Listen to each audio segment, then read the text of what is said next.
Welcome to Life Expansion After 50 podcast. Today's episode is high performance self coaching. Using the 7 Fitness Areas framework. 7 Fitness Areas framework is something I put together to give people access to the powerful habit change capability that we have with neuroplasticity. While I won't be talking much about neuroplasticity today, neuroplasticity is how we get things to stick. But in order to get to that point of neuroplasticity, sometimes we have to break some habits that are in the way. And I don't want to say break habits, I'll say replace the habits. You want to replace the habits with a different response. So we'll be talking about various techniques or practices that I use on a regular basis, why they work. We're not talking about mental health today at all. This has nothing to do with mental health. It has to do with dealing with the day-to-day anxiety that comes in a VUCA environment: volatility, uncertainty, complexity, and ambiguity. In business, you can get anxiety from an unexpected bill. You can get it from an unexpected piece of mail from the state or the country or city, wherever you are. So anyway, that's what it is.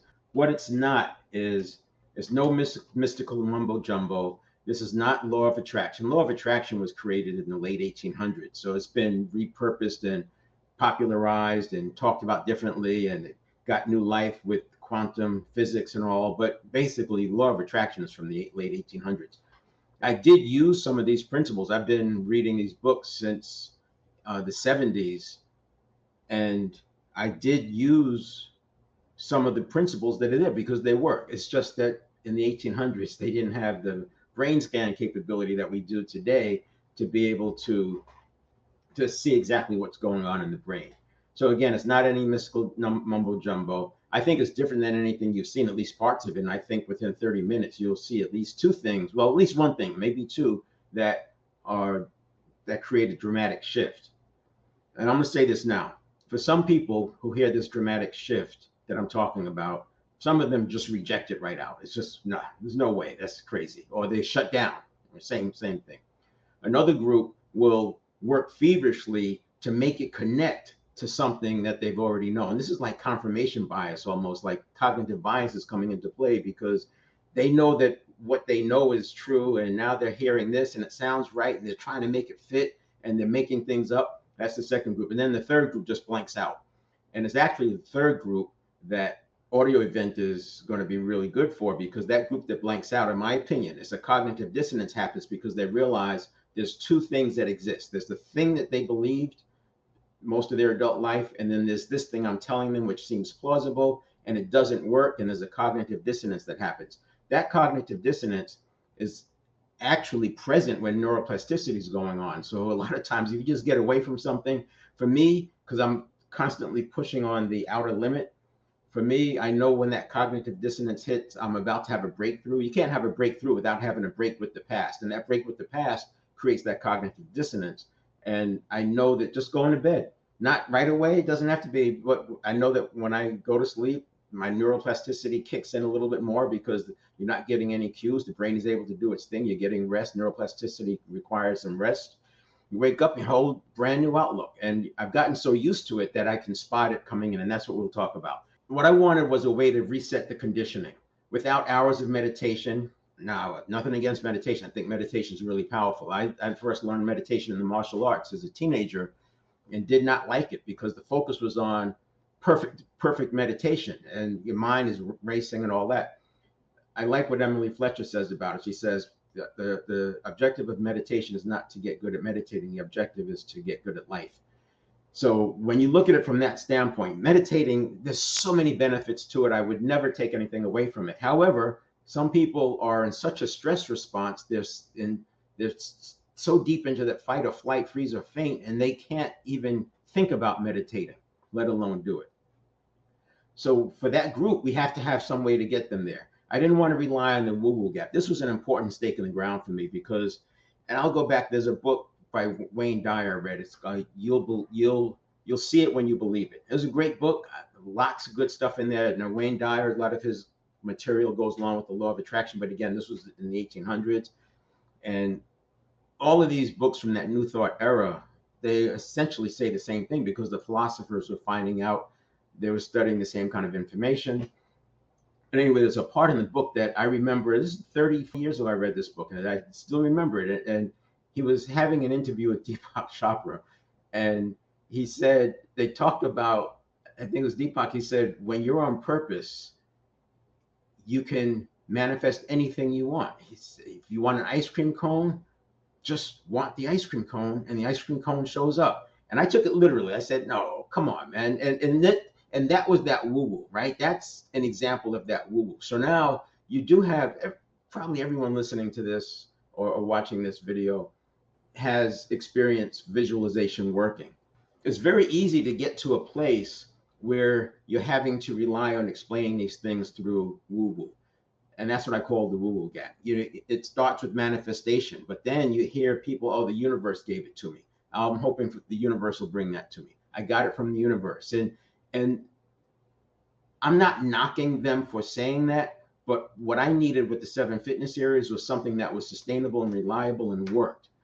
I tried enough things that didn't work every time, and that causes that problem. And it seems like they would fail when I needed it most. So I wanted something that did not rely on the woo-woo gap. And then also, I needed to help those people who have a fear of getting emotionally hijacked. Some people have trouble getting across that upper line. They've got an upper barrier. Now, there's all kinds of things that keep us from rising above that line. And for some people, it's this idea of they don't want to fall from that high. It's like fear of success. They stepped too far. They went a bridge too far, so to speak, before, and it was a catastrophic failure. And they never ever want to risk going a bridge too far again. So they take baby steps, and that's this belief that this anxiety spiral is just around the corner. I'm saying it in different ways. You'll have to fix it up and make it make sense to you. But hopefully I'm talking about things that people have already experienced. And then I also wanted to get away from this belief, because when you start talking about, oh, you have to believe it harder, you didn't believe enough, that's back into the woo-woo gap. People can't understand that. So I didn't want to have this requirement that you just have to believe it. If you believe it with enough emotion, everything on here, well, emotion is a powerful empowerment catalyst. There is a spiritual realm. I believe that the spiritual area is vast and undefined. Undefinable is not definable. You have your clues, and then you have the physical, and this woo-woo gap that I was talking about. You could be walking around the wide woo-woo gap, but I'm telling you that if your woo-woo gap is this wide, I would say that 9/10 of that I can explain with neurobiology and physiology and things that are related to that. Quantum physics will come into play as well. And by the way, having a viewpoint of quantum physics versus Newtonian physics, everything being atoms, it helps to make sense of this. So the 7 Fitness Series is, here's what I came up with. That was, you see I have do have on the bottom, mental, physical, spiritual, and it's in order. It's in the order that I have for a reason. I spent about 4 years working through this, experimenting, working it out with people, going back to the drawing board, doing some more research. And this is where I came out. Mental, physical, spiritual, emotional. These are the 4 that are in our control. We dictate what we do. This is no one. I don't need anybody else for me to have a thought. I don't need anyone else to do something on the physical side.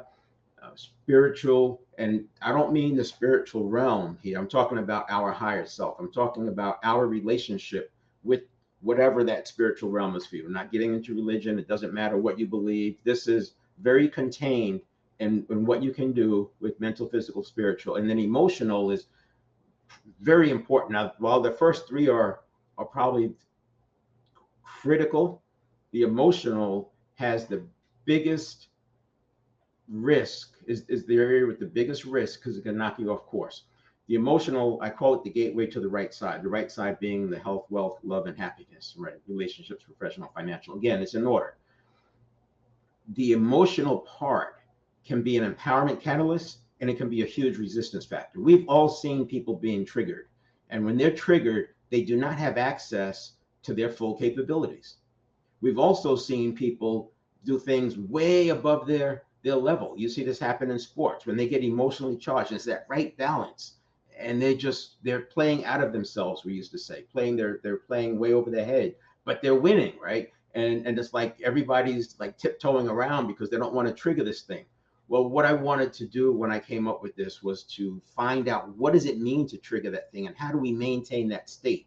How do we keep it there? And how do we take it out of the woo-woo and out of the chance and out of the undefinable and make it real for us by what we do in the mental, physical, spiritual, and emotional?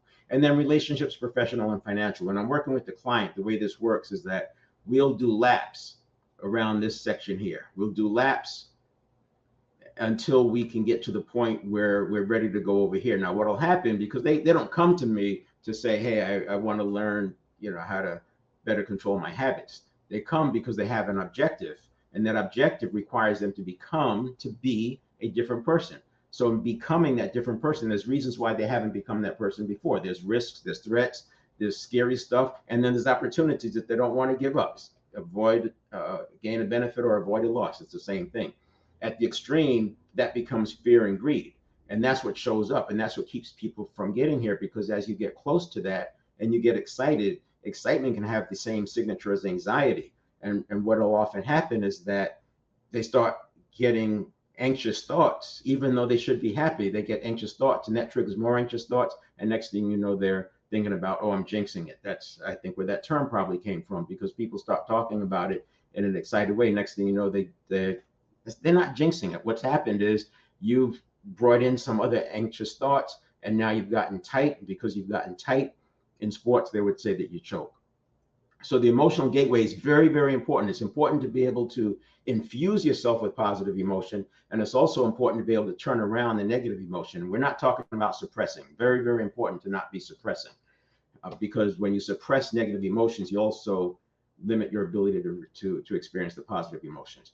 So the 7 fitness areas, every area has, at least in the first 4, I don't spend a lot of time talking about the relationship, professional and financial in this kind of a venue, because it's more about designing it. We're designing a life and then living that life. And so we're starting with a blank slate. Sure, there are principles out there, and there's some great books I'll recommend on relationship, professional and financial. And we'll bring in some principles, because you want to do things based on principle. And in the beginning, that's what we use. We use principles. They don't have the habit patterns. They don't have the tapes to hang that stuff on. So we use principles, and then we build out that plan. So it's like starting with an on-ramp, and then that on-ramp leads to the big highway, to the vision, to the life design that you want. So each of the areas, each of the 4 areas has roughly well over a dozen resistance factors. And then for the resistance factors, I have what I call empowerment catalysts that overcomes them. And we're all different. We're all the same, but we're also all different, depending on how you look at it. And so I create, or I bring in the empowerment catalyst based on whatever that resistance the person is going through. And so everybody doesn't need all the empowerment catalysts, and everybody doesn't have all the resistance factors. I'm looking for the 2 or 3 that are mainly in the way. And so when I was talking about doing laps, the idea about doing laps, sometimes we have to get to the point where we can just get them to accept the fact that they haven't tried everything, right? If a person, I've tried everything, it's the house is burning down, there's nothing I can do. I've got to at least get them to accept the fact that they haven't tried everything. And we do different things to break that pattern. Once we get that, then we can do another lap around this thing and maybe go a little bit further. And before you know it, we're actually getting them to start changing their vocabulary. And then next thing you know, we're managing their state, managing their emotions. So it depends. Everybody's different is the point. So again, a shift is required in each of the areas. In the mental area, you have to discern between the conscious versus the subconscious. And by the way, I use subconscious and unconscious interchangeably. I got this from neuroscientists when I was studying neurochange. To be a neurochange practitioner, I was able to do that with neuroscientists. And unconscious, subconscious, it doesn't matter which one you use. And I tend to use subconscious because I make the point that the sub, by definition or by name, is below, and then you have the conscious mind, and then the higher self. What's happened usually between the ages of 30 and 50 is we slowly but surely, we let that subconscious come above the conscious mind, and now the subconscious is running the show. And if we're not careful, this conscious mind will look at the subconscious and the higher self as the same thing. I've even had people describe it that way, and then you're really in trouble. Why? Because the subconscious is from the past. The subconscious is associations and habits. I think people agree with that one. Conscious mind is real thought.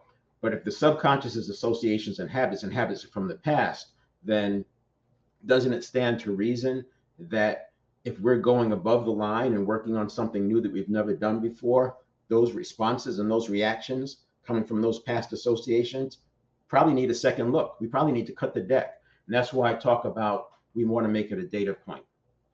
One of the easiest ways to discern the difference between the conscious mind messaging to you and the subconscious messaging to you, and you'll notice I don't call it a subconscious mind. I won't give it that respect. The mind is a powerful asset that we have. The subconscious is a network of neurons firing and wiring together, sending impulses through the neurons, 100 billion of them. And those impulses, because that's energy, and thought at its most basic form is energy, you can see why it's confusing. But if you think that the subconscious is you and you treat it like it's you, then you end up defending your first reaction of what you thought. Now, fast and slow thinking is how we're the early stage of discerning the difference. Fast thinking is coming from the subconscious. It's not thinking at all. It's associations. It's like your light flashing before your eyes when you fall off of some tall object. That's how fast it can process. It gives you an idea of how fast it can process, but that's the past, and it's super fast. So about a quarter of a second, the subconscious is already reacting. It takes another quarter of a second, so a total half second for the conscious mind to come on board. And so you can discern just by how fast things are coming. And already, as we're talking about this, and I start talking about the subconscious is not a mind, some of you may have already had an experience of, what? No, wait. That's the unconscious. And one of the challenges in this work is that the subconscious is the gatekeeper, and we're telling the subconscious that it's not all that. And so this is why you run into some, I'm laughing because I'm thinking about some of the conversations I've had with people around this topic. So fast is subconscious, slow is conscious. That's a good start. Rethink cognitive processing. Spilling the beans here in this slide too. The majority of your cognitive processing in general, again, I'm not talking about mental health. The majority of our cognitive processing is physiological. The fact that we say 95% of our lives are run by habit, that kind of tells you that was not a whole lot of conscious thinking going on. And if you make the next step that says habit is really associations from the past, which makes sense, right? Stimulus response is an association. If you make that next step, then you have to say associations are probably coming from the subconscious. Well, if you look at all the attributes of the subconscious, all the things that are known in the textbooks, and then you look at all the attributes and what's known about the 100 billion neurons, the network of neurons of 100 billion of them interacting with other neurons, you'll have to say these two things are the same. Therefore, the subconscious must be the network of neurons. That's the second time some people may have had that. What? No, come on, get out of here. Because we called it a subconscious mind and an unconscious mind forever. Hundreds of years, it's been a mind. All the books say it's a mind. And who's going to unwind that? That's the issue. So for me, I'm not a scientist. My job is working with business people to get better results. I don't have to live into the paradigm or the curbs that have been put out there for psychologists, et cetera, that calls this thing a subconscious mind. I'm not going to call it a subconscious mind because it's not. The mind is very different. The mind regulates the flow of energy. If a person dies, their mind is gone, the spirit is gone, the soul is gone. What's here on earth is the neurons in the brain. If the subconscious is the neurons, then that's body. It's not mind. That's the way I'm going to look at it. I'm not asking you to adopt that, but I would say for the next 40 minutes or 35 minutes or so, suspend judgment and then see where you land. The next one is the interaction with the higher self. I've already talked about that. The spill the beans on this one is consciousness, which is what we're talking about, that small slice of higher self, that's our way of interacting with the spiritual realm, whatever that is for you. Consciousness cannot be defined. And I say it cannot be defined because there's a lot of definitions and they don't agree. Same with the mind. They say the mind is the brain at work. That's not how I would look at it. The mind is actually directing the brain. You can look this stuff up. Don't take my word for it. Do your own research, come up with your own hypothesis and try to debunk what I'm saying and do it from a top-down standpoint. But the interaction with the higher self, I define consciousness. I don't define consciousness. I explain consciousness by saying it's awareness of awareness. So you all are aware that you're watching a video about this topic of the subconscious, and it's kind of strange. And now we're talking about awareness. And you're also aware that you're having that awareness about a conversation about awareness. See, we can be aware that we are aware that we are aware that we're aware. So now, if you think about it from a habit change standpoint, we've all lived that where we're doing something and we're saying, I know I shouldn't be doing that, but I'm doing it. And the problem with that statement is that those two are equal.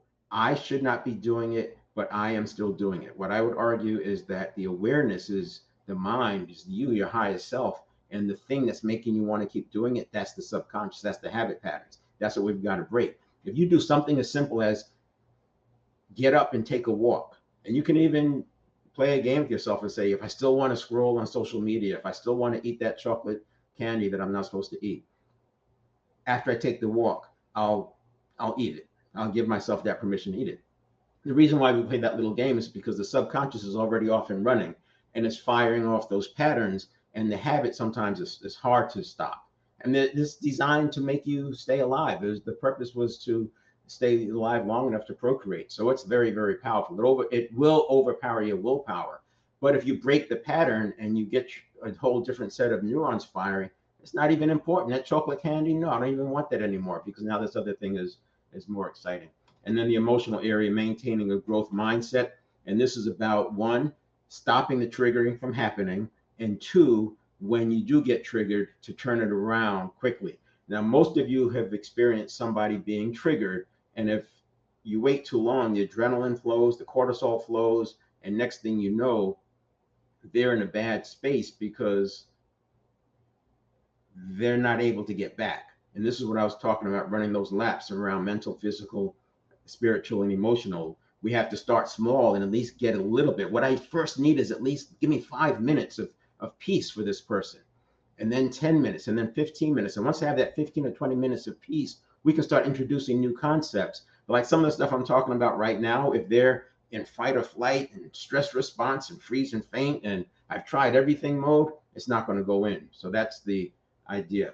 And so we'll talk about that now. And the way we do it is by retraining the unconscious. See, the subconscious is so fast that you can't do it with thought. That's what most of us have been trying to do, trying to break our habits with thought. But it's so fast that by the time it's happening, it's already too late. It has the jump on you. David Goggins says the body has the tactical advantage over the mind. And he's absolutely right. The body, which is where the nervous system in the brain, so we got 100 billion neurons, 86 billion in the brain and 14 billion throughout the body.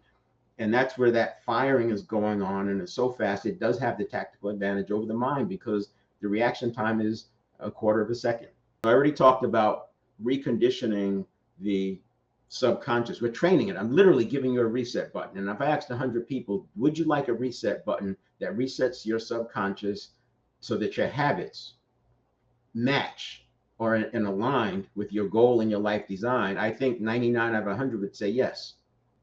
But then when I look at people who actually want to do the inner work, it's not that they don't want to do work, because these are hardworking people. It's that they've given up. They've assumed that it's not available for them. And that's why I'm doing the audio event after this. They've assumed it's not available to them. They've tried everything and nothing has worked.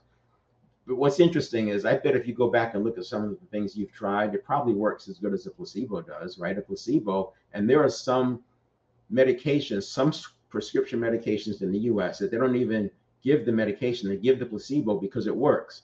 And it's working 30% of the time. And I bet if you look at some of your practices, whether it's visualization or affirmations, it may reach that 30% level. So it's not that it doesn't work, but what I have with the 7 Fitness series is higher than that, because my standard was that it needed to be reliable. And I need something above 80% for it to be reliable.